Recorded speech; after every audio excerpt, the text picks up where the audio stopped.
যিটো মৰম তথা তেওঁ কৰণীয় যি তেওঁ উল্লেখ কৰিলে আমি সকলোৱে পুনৰ তেওঁ ৰূপায়ণৰ ক্ষেত্ৰত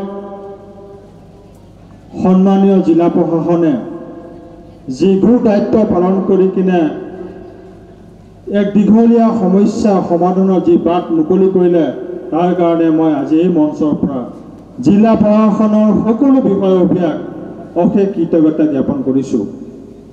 এক দীঘলীয়া অপেক্ষাৰ অন্তত আজি শোণিতপুৰবাসী আদিবাসীসকলৰ কাৰণে যি সমস্যা সমাধানৰ কাৰণে যি বাট মুকলি কৰি দিলে তাৰ কাৰণে আমি শোণিতপুৰ জিলাবাসী সদায় অশেষ কৃতজ্ঞ হৈ ৰম। আজি স্বাধীনতাৰ পিছৰে পৰাই অসমৰ গৰ্ভত শ্ৰমৰ বিনিময়ত বসবাস কৰা বৃহত্তৰ আদিবাসী তথা চাহ জনগোষ্ঠীটোৰ জীৱন ধাৰাৰ ব্যৱস্থা যদি আমি ভালকৈ অধ্যয়ন কৰিব পৰা যায় তেনেহ'লে আমি বাস্তৱিক দেখা পাওঁ স্বাধীনতাৰ পূৰ্বৰে পৰা ইয়াক স্বাধীনতাকালৰ পৰাই যি ধৰণৰ এই জনগোষ্ঠীটোৰ সমস্যা ইয়াৰ বিকাশ হ'ব লাগিছিল সমান্তৰাল সেই হৈ উঠিলে। বৰ্তমান চৰকাৰৰ নেতৃত্বত যোৱা 2022 বৰ্ষৰ 15 ছেপ্টেম্বৰত দেশৰ গৃহ মন্ত্ৰালয়ত সম্পাদিত হোৱা আদিবাসী শান্তি চুক্তি অসমৰ আদিবাসীসকলৰ এক ঐতিহাসিক দলিল। আজি সেই দলিলৰ এটি দফাৰ কাৰ্যকৰী ৰূপায়ণৰ বাবে জিলা প্ৰশাসনে যি উদাৰতা আগবঢ়ালে সেয়া ভৱিষ্যতৰ গৰ্বত লিপিবদ্ধ হৈ ৰ'ব। 2006 চনৰ বন অধিকাৰ আইন গৃহীত হোৱা দিনৰে পিছৰে পৰাই শোণিতপুৰ জিলাকে ধৰি অসমৰ বিভিন্ন জিলাত বসবাস কৰা আদিবাসীসকলক তথা আদিবাসীৰ লগত অন্যান্য পৰামৰ্শ বন নিবাসীসকলক বন অধিকাৰ আইনৰ সুবিধা প্ৰদান কৰা হোৱা নাছিল।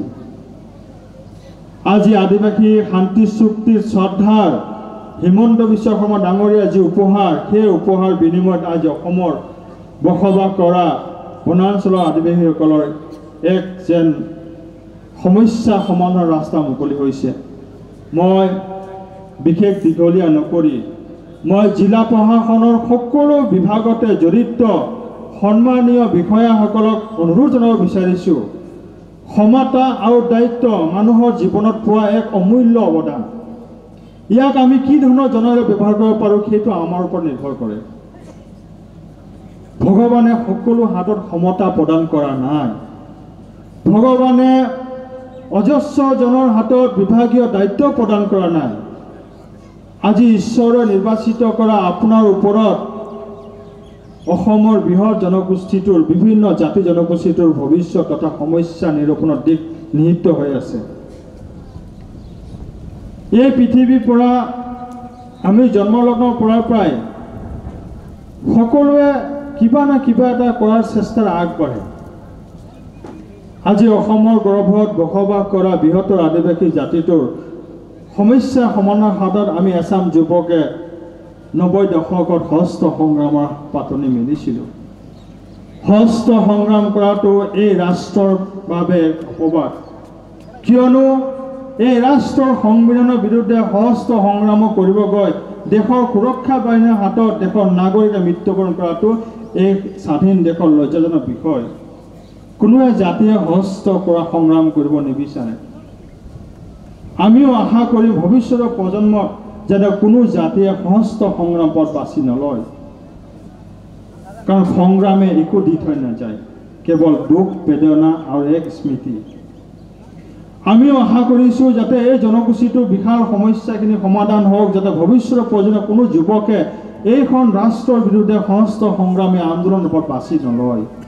ইয়াৰ কাৰণে আমাৰ জিলা প্ৰশাসনৰ সকলো বিভাগৰ সমদায়িত্ব অৰ্পণিত হৈ আছে। আমি যদি সকলোৱে নিজৰ চেষ্টা নিজৰ উদাৰতা তথা মানৱতা খাতিৰ কিবা না কিবা এটা আমি আগবাঢ়ি যাওঁ তেনে বৃহৎ জনগোষ্ঠীটোৰ সৰু সৰু সমস্যা সমাধান পথ সুৰক্ষিত হৈ পৰে। গতিকে মই আশাবাদী জিলা প্ৰশাসনে এই ক্ষেত্ৰত ন্যায়সংগত ব্যৱস্থা ল'ব। অধিকাৰ কাকনো নালাগে। আমি আমাৰ যদি নিজৰ মাটিকণ আমাৰ নামত নাথাকে তেতিয়াহ'লে আমি পিছলৈ ভৱিষ্যতলৈ আমি কাক কি দি যাম। আজি এই গাঁও সভাখন আয়োজন কৰা হৈছে মূলতঃ আপোনালোকৰ আগত জনাবলৈ যে আপোনালোকে এই ভূমি অধিকাৰটো পাবলৈ আপোনালোকে কি ধৰণৰ ব্যৱস্থা গ্ৰহণ কৰিব লাগিব। আমাৰ ইয়াত ADC ৰাজহ আছে, গৰ্গমোহন দাস আছে, কবিতা কাকতি কোঁৱৰ আছে। তেওঁলোকে এই ভূমি ৰাজহ আপোনালোকে যেনেকুৱা ধৰণৰকৈ পাব, ভূমি অধিকাৰ কেনেকুৱা ধৰণৰ পাব, সেইখিনি আপোনালোকক সংক্ষিপ্তভাৱে আপোনালোকক সুন্দৰভাৱে বুজাই দিব। কিন্তু মোৰ এটা অনুৰোধ থাকিলে সকলোকে, যাতে আমাৰ দীপেন নায়কহঁতে যোনটো কষ্ট কৰি এনেকুৱা এটা পৰিৱেশ আপোনালোকৰ মাজত আনি দিছে, সেই অধিকাৰৰ বাবে যাতে প্ৰতিটো পৰিয়ালে আপোনালোকে যাতে আপোনালোকৰ এই অধিকাৰটো লয়। সাধাৰণভাৱে এটা কথা আপোনালোকক ক'ব বিচাৰিছোঁ, আমি বন অধিকাৰ আইনৰ অধীনত যেতিয়া আমি আমাৰ ভূমিৰ অধিকাৰ য'ত আমি বৰ্তমান আছোঁ, মোৰ কথাটো আপোনালোকে শুনিব যে আপোনালোকে বৰ্তমান য'ত আছে সেই ঠাইখন, সেই ভূমিৰ ওপৰত আপোনালোকৰ অধিকাৰ এই মুহূৰ্তলৈকে সাব্যস্ত হোৱা নাই। ঠিকে আছেনে মোৰ কথাটো? সেইটো এতিয়া সেই ভূমিৰ সেই ঠাইখনৰ ওপৰত আপোনালোকে ভূমি অধিকাৰ সাব্যস্ত কৰিবৰ কাৰণে কিছুমান নিয়মৰ মাজেৰে আপোনালোকে যাব লাগিব। ইয়াৰে প্ৰথম পৰ্যায়ত কৈছে এইটো এনেকুৱা হয়, আপোনালোকৰ তিনিখলপীয়া মানে তলত থাকিব গাঁও সভা। আপোনালোকে নিজৰ ভূমি অধিকাৰ সাব্যস্ত কৰিবৰ কাৰণে যি আবেদন আপোনালোকে দিব, সেইখন এখন আবেদনৰ এখন স্পেচিয়েল ফৰ্ম আছে। আমি গ্ৰাম সভাত অৰ্থাৎ FRC মানে তাত আমি ফৰ্ম A আমি আমাৰ যিখিনি আমি য'ত বৰ্তমান বহি আছোঁ সেই তাৰ সবিশেষ তথ্যখিনি আমি লিখি দিম। এইখন অসমীয়াটো পায়। সেই তাত আমি তথ্যখিনি লিখি দিম আৰু অতিৰিক্ত ৰাজহ আপোনালোকৰ ছাৰে মোৰ সহকৰ্মী তেখেতে কৈ যোৱাৰ নিচিনা তাৰ লগত আনুষংগিক প্ৰয়োজনীয় নথিপত্ৰ আমি তাত গাঁঠি দিম। ঠিক আছে? তাৰ পাছত আমি সেই ফৰ্মখিনি গাঁও সভাৰ পৰা নেক্সট আহিব আপোনালোকৰ তিনিখলপীয়া বুলি কৈছোঁ, ছেকেণ্ড খলপত আপোনালোকলৈ আহিব SDLC বুলি কয়, তালৈ আহিব। তাত সেইখিনি ডকুমেণ্ট বন অধিকাৰ আইনৰ অনুসৰি দিছে নে নাই তাৰ চেক হ'ব। যদি কেনেবাকৈ কাৰোবাৰ ডকুমেণ্ট কমো হয় বা সন্তোষজনক নহয়, তেতিয়া আমি তাৰ পৰা আকৌ আপোনালোকক ক'ব পাৰোঁ যে আপোনালোকৰ ঘৰত আৰু এইখন ডকুমেণ্ট আছে নেকি, সেইখন ডকুমেণ্ট আছে নেকি, সেইখিনি আকৌ আপোনালোকে তাৰ লগত আকৌ গাঁঠি দি SDLCত আপোনালোকে প্ৰস্তুত কৰি দিব। হ'ল? তাৰ পাছত সেই একেখিনি তাৰ পৰা যেতিয়া SDLC সন্তুষ্ট হ'ব আপোনালোকৰ ডকুমেণ্টখিনিৰ ওপৰত, আবেদন পত্ৰখনৰ স্থিতিত সন্তুষ্ট হ'ব, তেতিয়া সেইখিনি DLCলৈ যাব। আৰু DLCত যদি কাৰো আপোনালোকে ডকুমেণ্টখিনি মানে গাইডলাইন মতে 2006 আমাৰ আইনখনৰ নাম কি আছে, আপোনালোকে নিজে সভাত বহিছে চাইছেনে কি লিখা আছে আইনখন? 2006 আপোনালোকে এপ্লাই কৰিব লাগিব ন? 2006 বন অধিকাৰ কি লিখা আছে দেৱালত? 2006 বন অধিকাৰ আইন মতে যি ডকুমেণ্ট দিব লাগিব সেইখিনি যদি সেই সন্মতে যদি আপোনালোকে দিয়ে তেতিয়াহ'লে আপোনালোকৰ সেইখন গৃহীত হ'ব। মন কৰিব শোণিতপুৰ জিলাত মিছন বসুন্ধৰা 1 আমাৰ এপ্লিকেশ্যন প্ৰায় 80,000 মান পৰিছিল, কিন্তু আমি প্ৰায় 14,000 মান মানুহক আমি ভূমি পট্টা দিছিলোঁ। তেখেতসকল ফিট আছিল, তাৰমানে এপ্লাই শুদ্ধ হৈছিল। আৰু তাৰ ভিতৰত ইণ্টাৰেষ্টিং কথা যে আটাইতকৈ বেছি মানুহ মই সেইদিনাখন দীপেনক কৈছোঁ, আমাৰ চাহ জনগোষ্ঠীৰ মানুহক আমি বেছিকৈ দিছিলোঁ। যিসকল চাহ জনগোষ্ঠী আমাৰ টি গাৰ্ডেন্সৰ মানুহ আছিল তেখেতসকলক আটাইতকৈ বেছি ভূমি পট্টা পাইছিল। লগতে আমাৰ অসমীয়া যিখিনি থলুৱা মানুহ, যিসকল মানুহ তেখেতসকলেও সেই মানুহবিলাকক আজিৰ দিনতো আমি আকৌ ৰিভিউ কৰি আছোঁ, কিজানি আকৌ তেখেতসকলক দিব পাৰি নেকি এই 3 এতিয়া যদি অল্টাৰনেটিভলি আপোনালোকে যদি চায় যে এতিয়া ফৰেষ্ট এৰিয়াত কি হ'ব মানুহখিনি, কাৰণ এখেতসকলতো ৰাজহুৱা জেগাত নাই, ফৰেষ্ট এৰিয়াত আজি যুগ যুগৰ পৰা আছে। বহুত মানুহ, বহুত পুৰণি মানুহ আছে ইয়াত, যিখিনি ফৰেষ্ট এৰিয়া আছে আমাৰ, বিশেষকৈ ৰিজাৰ্ভ ফৰেষ্টত। মই ৱাইল্ড লাইফ চেংচুৰীৰ কথা কোৱা নাই। এই ৰিজাৰ্ভ ফৰেষ্টত বহুত মানুহ ভূমিৰ অধিকাৰৰ পৰা বঞ্চিত হৈ আছে আৰু তেখেতসকলে ভূমিৰ অধিকাৰ পোৱা নাই, যাৰ কাৰণে চৰকাৰী যিবিলাক আঁচনি, সেই আঁচনিৰ পৰা তেখেতসকল যুগ যুগৰ পৰা বঞ্চিত হৈ আছে। এতিয়া সেইকাৰণে আজি আমি আপোনালোকৰ মাজত আহি উপস্থিত হৈছোহি। যিসকল ঘৰ, যিসকল পৰিয়াল, দুখীয়া পৰিয়াল এতিয়ালৈকে ভূমি অধিকাৰ পোৱা নাই ৰিজাৰ্ভ ফৰেষ্টত, তেখেতসকলৰ কাৰণে আমি কিবা কৰিব পাৰোঁ নেকি? এতিয়া কথা হ'ল, আমাৰ এখন আইন আছে, ফৰেষ্ট ৰাইট এক্ট। এই আইনখনৰ জৰিয়তে, এইখন চেণ্ট্ৰেল আইন, এইখন আইনৰ জৰিয়তে, এইখন আইন, যিখন আইনে কি কৰিছে, ভূমিত ৰিজাৰ্ভ ফৰেষ্টত বসবাস কৰি থকা যিসকল ব্যক্তি, যিসকল পৰিয়াল, তেখেতসকলক ভূমিৰ অধিকাৰৰ কথা কৈছে। কিন্তু কেনেকৈ আমি ভূমি অধিকাৰ পাম? এই আইনখনে কি কৈছে?